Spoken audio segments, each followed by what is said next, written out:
Hello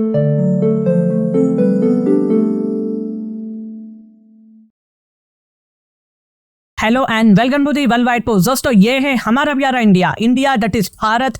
well guys, Iraq और India के related बहुत बड़ी खबर निकल कर आ रही है। दोस्तों, इंडिया अपनी नेशनल करेंसी को ना ट्रेड सेटलमेंट में इस्तेमाल करने में आज का टाइम महारत रखता है। इंडिया का ये मूव एक स्ट्रैटेजिक मूव है जो इंडिया को दूसरे ग्लोबल रिजर्व करेंसी जैसे यूएस डॉलर, यूरो, पाउंड जैसे करेंसी पर अपने डिपेंडेंसी को कम करने में मदद कर रहा है। और इंडिया रुपीस का इस्तेमाल ना गाइस ट्रेड ट्रांजैक्शंस में बढ़ा रहा है। और आज के टाइम हम इंडिया के ये मूव को समझ भी सकते हैं, क्योंकि आज के टाइम ना इंडिया को ये बात क्लियरली मालूम हो चुकी है कि वेस्ट कंट्रीज ने वेस्टर्न सैंक्शंस की मदद से रशिया, ईरान जैसे देशों पर अपना बैन लगाकर उनकी इकोनॉमी को हिला डाला है, सत्यानाश कर दिया है। मैं इसलिए ये कह रहा हूँ क्योंकि इंडिया रुपी का इस्तेमाल और भी ज्यादा अब बढ़ा रहा है। मतलब इंडिया ने पहले रुपी का इस्तेमाल ना रशिया के साथ क्रूड ऑयल को परचेस करने के लिए किया था। ठीक इसके बाद इंडिया ने फिर रुपी का इस्तेमाल अरब देश यूनाइटेड अरब एमिरेट्स के साथ क्रूड ऑयल को परचेस करने के लिए किया था। लेकिन इसके बाद ना गाइस एक और कंट्री इस लिस्ट में शामिल हो चुका है और वो एक अरब कंट्री है। जी हाँ, हम इराक की बात कर रहे हैं। इराक रिसेंटली इराक का रीजियन ट्रेड बैंक ने इंडिया में एक वॉस्ट्रो रुपी अकाउंट खोला है। जी हाँ, वॉस्ट्रो रुपी अकाउंट खोला है। इस अकाउंट को न्यू दिल्ली की राजधानी में बेस्ड डीबीएस बैंक में ओपन किया गया है। इस कदम का मकसद है इराक और इंडिया के दरमियान ट्रेड को फैसिलिटेट किया जा सके और दोनों कंट्रीज के बीच इकोनॉमिक रिलेशंस को मजबूत दिया जा सके।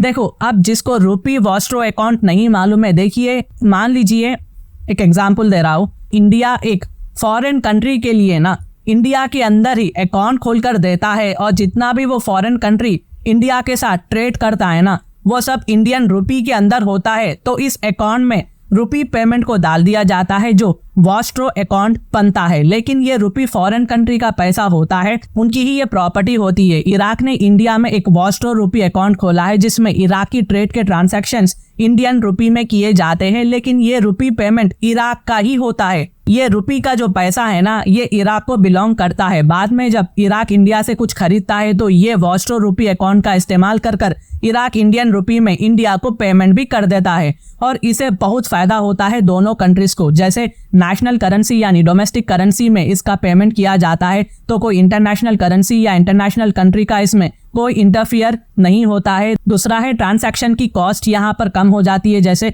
एग्जांपल यूएस डॉलर को आईएनआर में कन्वर्ट करने में जो चार्जेस लगते हैं ना, यहाँ ऐसा कुछ भी नहीं होगा क्योंकि ट्रांजैक्शंस इंडियन करेंसी में हो रहे हैं। और प्लस पॉइंट, आपका काम जल्दी भी हो जाएगा और कम टाइम में ही बहुत ज्यादा काम हो जाएगा। लेकिन सवाल ये है कि इंडिया और इराक को ऐसा कर क्या मिलने वाला है। हर किसी का अपना अपना एडवांटेज होता है ना। देखिए, अगर मैं इराक के पर्सपेक्टिव से बोलूँ तो इराक इंडिया को 1.3 मिलियन यानी 13 लाख बैरल पर डे का क्रूड ऑयल इंडिया को आज के टाइम बेच रहा है, जो कि अपने आप में एक हाईएस्ट नंबर है। इराक नहीं चाहता कि इंडियन ट्रेडर्स या फिर इंडिया को कोई दिक्कत का सामना हो, जिसके चलते इराक इसे और भी ज्यादा इम्प्रूवमेंट कर रहा है। और ये इम्प्रूवमेंट के चलते करेंसी एक्सचेंज का खेल यहाँ पर खत्म हो जाएगा। क्रॉस बॉर्डर ट्रांजैक्शन का जो कॉस्ट है ना, जो खेल है ना, वो पूरी तरीके से खत्म हो जाएगा। अब इंडिया इराक के बीच कम टाइम में ज्यादा ट्रेड होगा। इसके बाद इराक और इंडिया के ट्रेडर्स में कोई बड़ी प्रॉब्लम नहीं आएगी अगर अंडरस्टैंडिंग में रहा तो।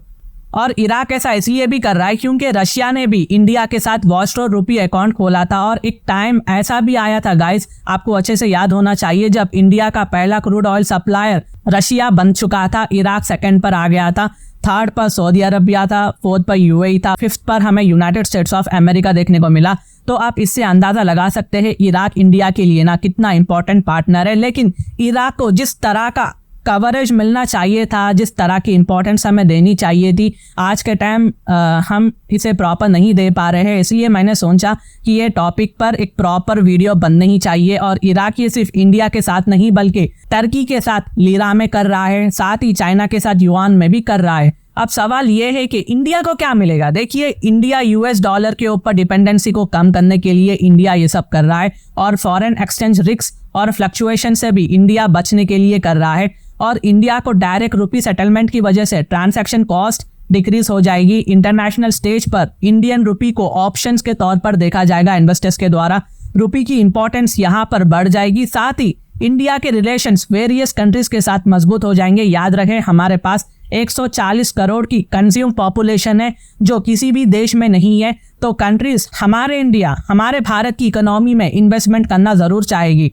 तो ये कुछ अपडेट्स थी जो मैंने आप तक लाया है। अगर इसके रिलेटेड कुछ भी डाउट हो तो आप मुझे कमेंट करें, मैं आपको इसका जवाब दे दूंगा, साथ में हार्ड भी दे दूंगा। और अगर मेरी वीडियो इन्फॉर्मेटिव दिखे तो इंटरनेशनल अफेयर्स के लिए आप मेरे चैनल को सब्सक्राइब कर सकते हैं। Thank you for watching, thank you for hearing and I always say God bless you all.